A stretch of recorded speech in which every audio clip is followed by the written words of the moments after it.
Members, in accordance with the earlier resolution of the House will now proceed to the presentation of inaugural speeches. Before I call the member for Pittwater, I'm just going to acknowledge just a few guests who are here, and there's so many, but Jacqui's father, John Taylor, where are you, John? Right, that's the seat of honour, yes? Yep. Dead centre in the Speaker's bench, so welcome. Parents-in-law, Cathy and Harold Scruby. I certainly know Harold, Cathy. Nice to meet you. Children, Sienna and Saskia. And I'm guessing that's you over there. Welcome, don't say anything. I have to throw you out if you speak. Okay. Thank you. And of course, the member's husband. We can't forget Michael. There you are, Michael, father of the children of the member. Extraordinary. Extraordinary. Now, I understand if I can also acknowledge the former member for Parramatta, who I actually do remember, but I can't see you. Where are you, Tanya? Tanya Gadiel. Are you? Did you? Where? Oh, right. Oh, nobody puts Tanya in the corner. Come on. Tanya, lovely to be able to see you here again today. So, with those few introductory comments, we're very pleased to be here to now call the member for Pittwater. Member for Pittwater. Okay. Now, I call the member for Pittwater.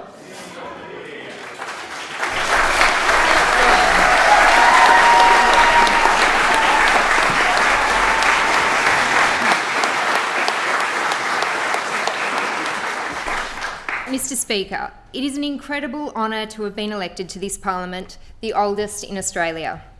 I'm not the first member to stand here and claim their electorate to be the best in New South Wales, but maybe those members haven't visited the northern tip of Greater Sydney, my electorate of Pittwater.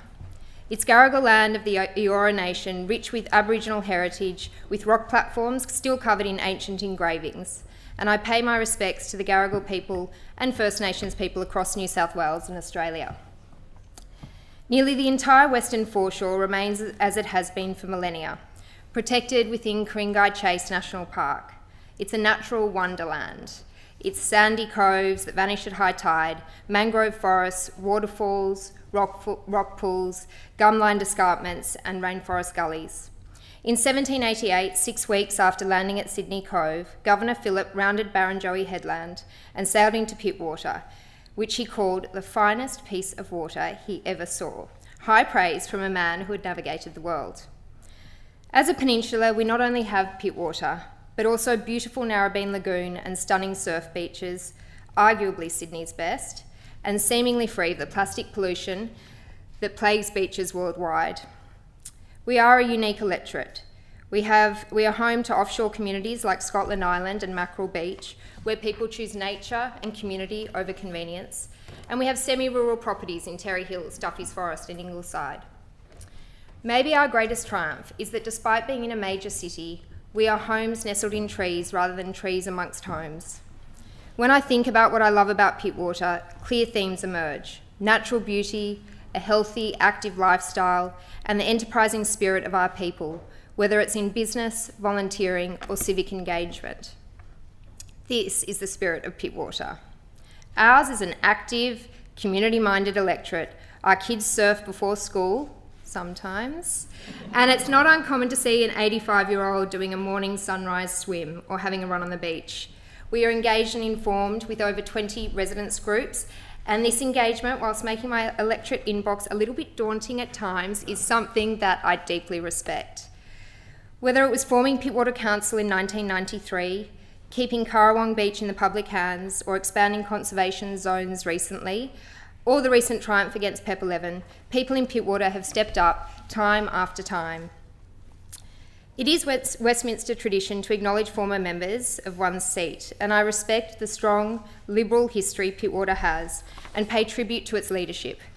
Pittwater's first member, Robert Askin, was also one of New South Wales's longest serving premiers. His successors were Bruce Webster, Max Smith, Jim Longley, John Brogden, who recently co-chaired the New South Wales Drug Summit, Independent Alex McTaggart, Rob Stokes and Rory Amon. Each have shaped this electorate. I share many values and policy positions with Rob Stokes, and in fact, his inaugural speech could have well been my own. Pittwater is also home to the Rye Barry Unsworth, one of New South Wales's oldest living premiers. I thank them and local government representatives for their leadership, including the member for Wakehurst, who's here, and especially Robert Dunn, whose activism alongside the people of Pittwater have shaped the remarkable community that we have today. My connection to the Northern Beaches spans generations. My great-grandfather co-founded DY Surf Lifesaving Club, competing in the same surf carnivals as Duke Kahanamoku. Somewhat ironic, given that my surfing ability, or inability if you ask my kids. My graceful and kind grandmother, Moy Maloney, was a principal of St Ives High, and my grandfather, Jack Maloney, was a principal at Pittwater High during the famed Binny Shell infrastructure revolution. And although Pittwater High Binny Shell actually collapsed, two still remain at North Narrabeen Public School. I really hope to continue their legacy and advocate for public education by fighting for New South Wales public schools to get their long overdue school resourcing standard, full school resourcing standard. So knowledge, science and evidence-based reasoning were deeply instilled in me, and my grandparents' home was made up of actual mini Jubilee rooms. Nearly every spare dollar of their public high school teaching salaries was invested in leather-bound books, many of them which are now at home in university libraries. And I can still remember being a little girl, being made to recite Shakespeare verses. It's a very different upbringing to my children that my children have. Learning the Greek and Latin origin of words and other premature lessons taught by my eccentric grandfather. Today, despite the internet bringing this explosion of academic accessibility well beyond my grandfather's wildest dreams, I think he'd be horrified at the irony that we live in a world where people consume over 2 hours a day of dopamine-driven content that's turbocharging mental health issues in our children and driving populist politics. I support a social media ban for under 16s. Again, sorry kids. But I'm sure he would have been calling for a social media ban for everyone. It was he who taught me about the environmental impact of the Industrial Revolution, from climate change to the loss of topsoil, acid rain and plastic pollution. And with childhood innocence, I remember thinking, if we know what we know, why do we continue to do what we do? It is my hope that in this place I can somewhat shift that cognitive dissonance in my time. I am honoured to serve Pittwater's community, one where service is ingrained. We have New South Wales's highest volunteering rates, from Surf Lifesaving to SES and the Rural Fire Service, and numerous community organisations, some of whom I've spotted here today. Our local school's motto, one of them, is happiness through helping, and that really captures our ethos. My mother, Kathy Taylor, and mother-in-law, Jacqui Scruby, have modelled service and creativity. My mother-in-law is a wonderful artist, and I'm indebted to them both because they've helped me greatly at different times in my life. My parents divorced when I was 5 in a War of the Roses fashion, which seemed standard at the time and seemed to last a lifetime. My mother, ever glamorous, had creativity and resourcefulness, which meant we moved houses quite frequently as she made cosmetic changes to improve each house, each one a little better, a little bigger. She was resilient and fought to give me my education, always putting her children first, and for many years she cared for both my sick sister and ageing grandmother, keeping my grandmother independent and at home for as long as possible. She instilled social justice values that my Catholic education reinforced, and that is that with privilege comes a duty to serve and improve the world. I'm also indebted to my grandmother Gwen, who has been our family's rock. Like many firstborns of divorced parents, I am a fixer. However, my brave and triumphant sister Phoebe's battle with anorexia and OCD has taught me, somewhat slowly, that you can't fix everything, but you can always help. I am amazed at the life and business and family with her partner Seti she has created despite her challenges. We must do more to reverse the mental health crisis and address potential triggers, including social media and bullying. I also want to acknowledge my extraordinary brother and sister-in-law Kate, both successful US film editors, and my magnanimous brother-in-law James. So, as we all know, business is the backbone of Pittwater, and we really value individual agency, hard work and efficiency, especially in our public institutions. I've always worked hard. My first job was at 13, working throughout school, also during a gap year overseas, and then full-time in hospitality whilst also studying medical science and law at UTS. Work ethic is so ingrained in me that I struggle with what it means to relax, or as I see it, be unproductive. So the people of Pittwater can rest assured that I will work hard for them every single day. I then practiced as a planning and environment lawyer at DLA Piper before joining Energetics, advising ASX 200 companies on net zero strategy and climate risk. It wasn't surprising that at 28, well, it was a surprise at the time, that at 28, whilst planning a wedding with my soon-to-be husband, who was starting his own business, a blood test revealed that I was not only having a beautiful baby, but also was suffering from Hashimoto's, one of the most common autoimmune diseases that is on a steady rise. Since then, I've developed 2 other chronic diseases, premature ovarian failure and lipedema, suffered only by women and largely unheard of, even by doctors. We have much research, education to do to overcome a history of medical gender bias and understand the pathogenesis of chronic disease, and particularly, and interestingly, the links to pollutants and chemicals in our environment. Health is everything. A well person has 1,000 wishes, but a sick person has only one.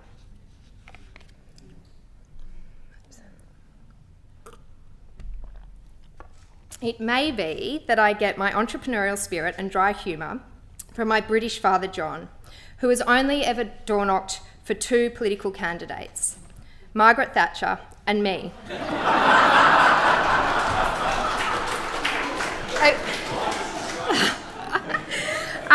A commodity trader turned disruptor of the legal industry as he pioneered flat rate conveyancing. He instilled fiscal discipline, requiring me to produce receipts for every purchase until my 18th birthday, when the card simply read, "Happy birthday, you're on your own now." At 85, he is now my quasi-media advisor, who inundates me with newspaper clippings, instructing me to be informed, and competes with fellow constituents to meet me to discuss e-bike regulation. I think the report comes out tomorrow. I'd like to also acknowledge and thank my stepmum, Ali Taylor.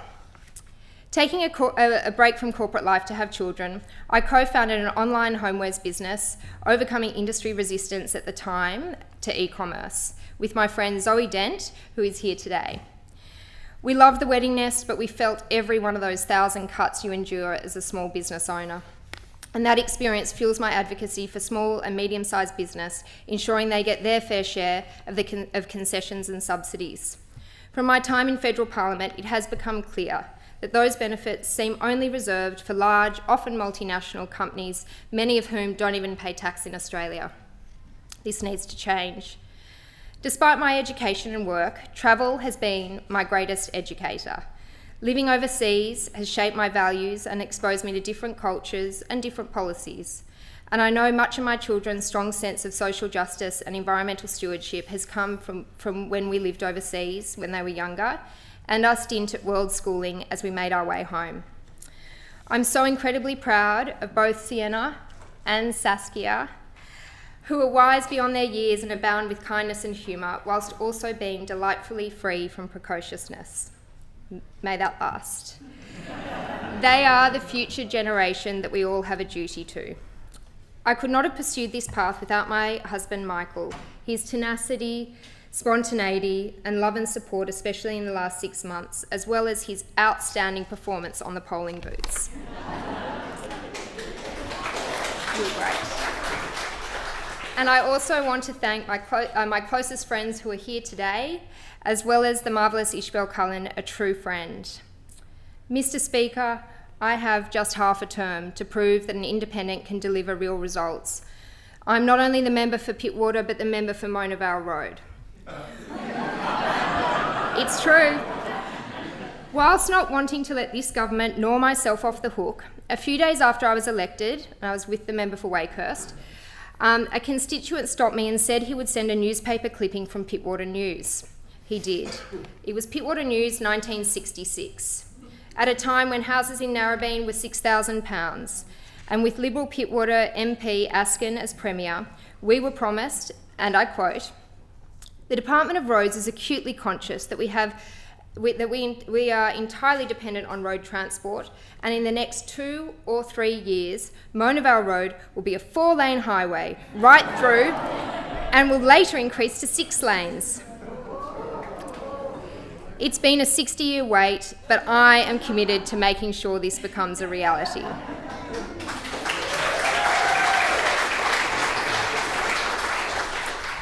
I'm also committed to delivering for our public schools, to getting our athletes back running on Narrabeen track, improving our privatised bus services and healthcare, including advocating for increasing pay for our nurses and psychiatrists, and ensuring long-promised footpaths, particularly on coast roads. We must also meet our Northern Beaches housing targets and support housing for essential workers who serve our community with appropriate planning where community also has a voice. But this must be done in sympathy with our beautiful natural environment, and I will fight to protect Pittwater's biodiversity and beauty. If the colour teal, a mix of blue with a touch of green, carries any political meaning, it is this: a fusion of economic responsibility and environmental stewardship, of fiscal prudence and social progress. Despite our reputation, when it comes to policy, Pittwater is not the insular peninsula. Our community is deeply invested in New South Wales policy issues, from support for strong gambling reform, reducing pollution from plastics and forever chemicals, to supporting orderly transition to a low-carbon economy, including not approving coal mining expansions that threaten net zero targets. As fierce protectors of our own tree canopy, so too are we calling for the establishment of the long overdue Great Koala National Park and an end to native forest logging. It doesn't make financial sense, it's subsidised by the taxpayer, and it doesn't make environmental sense either. And we care about this because we still mourn the extinction of our local koalas, reminders of which remain in signs still scattered across the electorate. We are currently facing a 40% rate hike on the Northern Beaches during a cost of living crisis, and residents are rightly calling for cost cuts, efficiency improvements and independent audits. I have also. However, with over 25 councils across New South Wales raising rates in the last 3 years, or set to raise rates in the last 3 years, many of them previously forced into amalgamations with promises or false promises of lower rates, there is also an expectation that state and federal governments will step up and deliver the structural reforms needed. We must not allow populist politics to erode our confidence in public institutions, but instead focus on finding solutions to the complex underlying problems facing them in order to strengthen them. People in Pittwater also advocate for preventative health reform to relieve the strain on hospitals from chronic illness and ensure our seniors not only have a long lifespan, but a long health span. The Fletcher family, represented today by Nikki and Pat, along with my constituents and dedicated volunteers, Gay and Paul Verco, remind me of the profound impact a local representative can have on people's lives. While working with Zali Stegel, we successfully advocated for a groundbreaking drug to be listed on the Pharmaceutical Benefit Scheme, one that significantly improves the outcome for those with von Hippel-Lindau, a really devastating genetic illness. This drug halts the proliferation of tumours that can damage multiple organs and often become malignant, and it impacts whole families. For affected families, this is obviously life-changing. Their families' resilience and strength continue to inspire me and the broader Northern Beaches community. Mr. Speaker, we've reached a point where environmental sense makes economic sense. Globally, we are facing a climate emergency. Last year was the hottest on record. And as we fast approach irreversible tipping points that can't be avoided by just deleting climate change references from websites, as seems to be happening in the US, we must also acknowledge that it's costing us. Generally, insurance premiums are up 32% in 2 years, and that further fuels inflation and the cost of living crisis. Parts of Pittwater have even higher home insurance, some in the double digits. And by 2060, Northern Beaches has been identified by the New South Wales Government as having the highest cost impact from extreme weather across New South Wales. But this is an area where the New South Wales Government has the ability to make reforms that mitigate risk and put downward pressure on these costs in the long term. Following the devastating fires in LA, we must remember that in our haste to address the housing crisis, we must not allow homes to be built in flood and bushfire-prone areas, and building codes must be updated to ensure that the homes we build today can withstand the weather of the future and deliver not only net zero emissions, but close to net zero electricity costs and for those families who live in them. We also need reforms that support families and small business, not strangle them. Whether it's stamp duty on home insurance that's already unaffordable, special variation rate hikes or payroll tax, we need to rethink revenue generation in New South Wales, including the $60.5 million supporting fossil fuel subsidies in this state. New South Wales should look to Queensland, where coal royalties deliver $10 billion in revenue, funding cost of living relief. New South Wales's reform was just not as ambitious. As families struggle, Queenslanders have enjoyed $1,000 off energy bills, 50-cent public transport and lower rego fees. And when it comes to being inspired to drive policy reform and achieve great change, I need not look further than my father-in-law, Harold Scruby. As many of you well know from working with him to deliver groundbreaking road safety reforms, including school zones. I may regularly debate him on policy issues, but I always admire his conviction for what he believes. He is a disruptor, a change maker, and has saved lives because of his advocacy. I'm honoured to stand here as Pittwater's first female MP for Pittwater in New South Wales Parliament. It's a diverse parliament is a strong parliament, and although New South Wales elected its first woman in 1925, there was a 23-year hiatus from 1950. But today I join the most female-represented parliament in the state, in the state's history. I entered politics in 2022, not as a career politician, although I did attend youth parliament when I was 15, but because I saw the need for change. I was inspired by Zali Steggall's leadership and joined a group of politically engaged women, Sophie Scomps, Anyo Geddes, Rebecca Clark, Louise Hislop and Leonie Scarlett, listening to community and engaging them in their democracy. What we heard aligned with our values. Mr. Speaker, may I have slight time? The question is the member's time be extended. All of our opinions say aye. To the contrary, no. Just keep going. Okay. I ran Sophie Scomps's campaign, she won. I became her policy advisor and then later Zali Steggall's. And although I narrowly lost the 2023 New South Wales general election, which I would argue is a great case for mandatory preferential voting, Pittwater and I got a second chance. But as we know, elections aren't won by chance, and it's the dedication of my team and hundreds of volunteers, some dropped everything, jumped on planes to support a by-election campaign that came out of nowhere. To them and those who helped set up my office, thank you. I won't list you all now, but especially those here today who helped set up the office and helped in the office.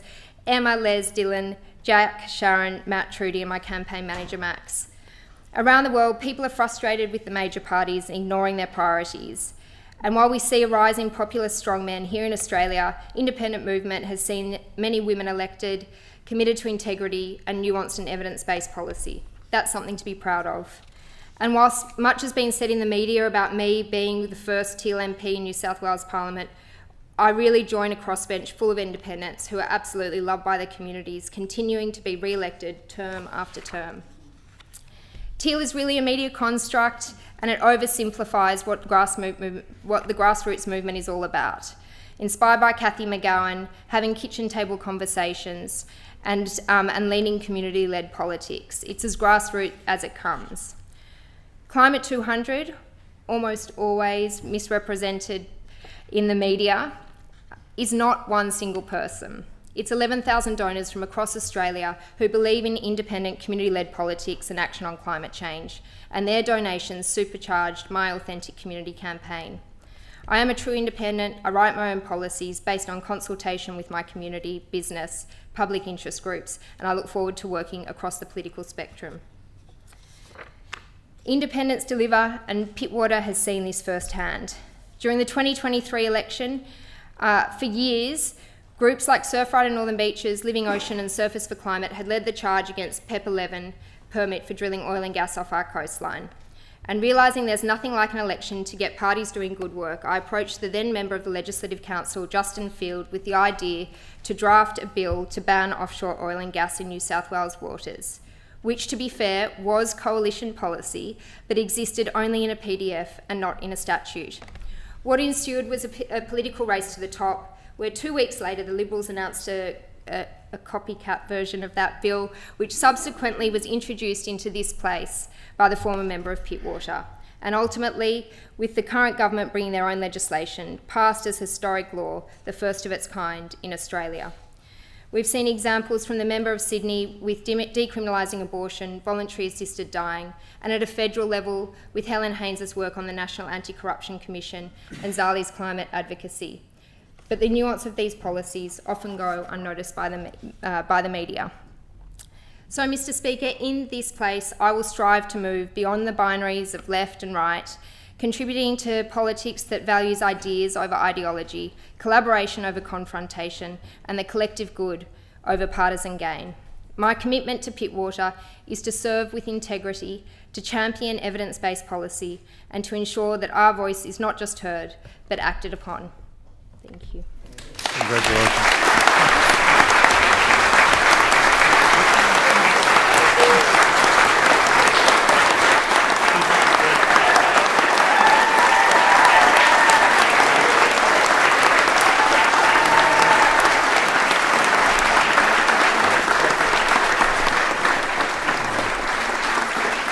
Mr. Speaker.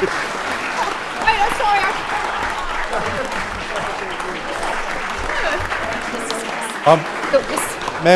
Members, I'm thinking the member still is continuing her speech and is going to ask. It was posted. Mr. Speaker, with leave, I have a list of people I'd like to thank, and with leave, ask that they may be added to Hansard rather than and spare the chamber having to listen to this long list. Leave is granted. Thank you.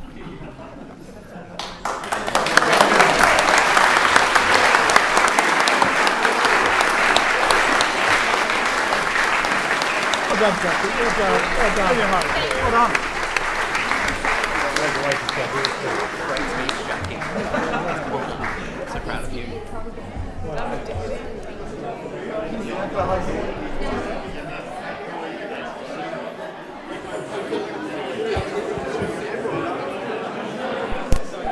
Helen.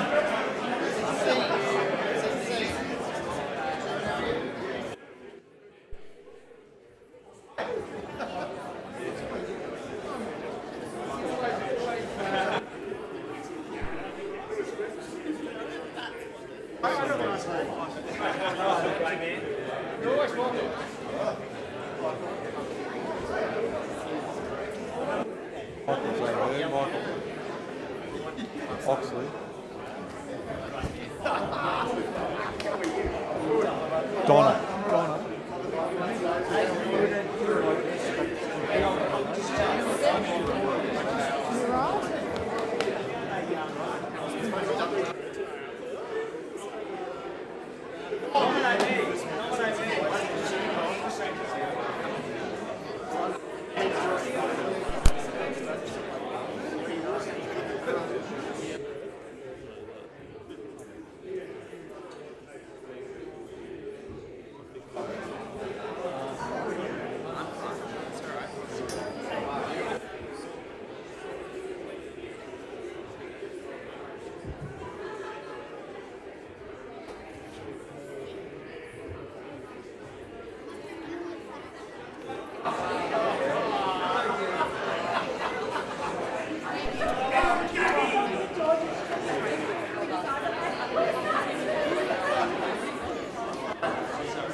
Sit here if you want.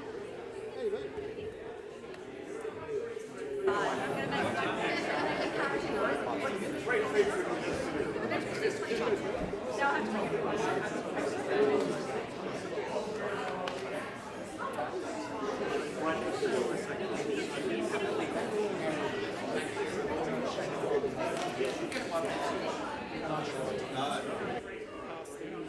things to put on the record.